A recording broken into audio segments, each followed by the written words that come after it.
Hanging out in Earth's orbit is no easy task.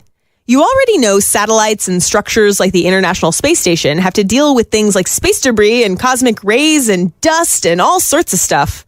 But have you heard of the South Atlantic Anomaly? It's an area of our planet that has a big impact on the delicate electronics we send into space.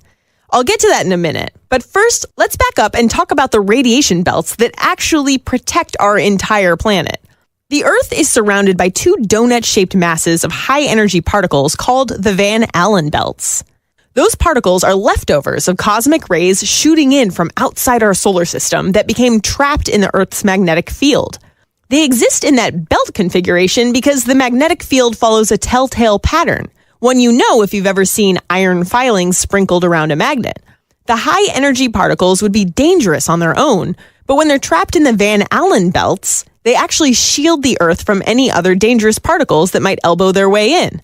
Thanks for protecting us, Van Allen belts. Actually, don't be too grateful just yet. The poles of Earth's magnetic field don't line up perfectly with its poles of rotation. They're actually tilted by 11 degrees. That means the Van Allen belts are tilted too.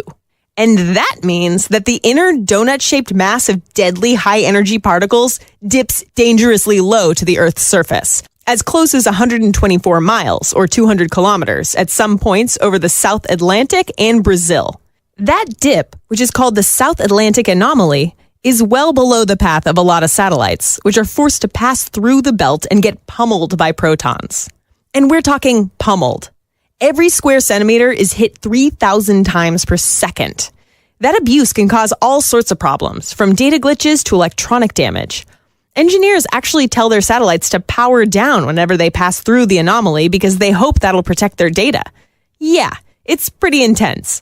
Anyway, the South Atlantic Anomaly could be a symptom of the Earth's magnetic fields changing, and you can read more about that on our full write-up on this.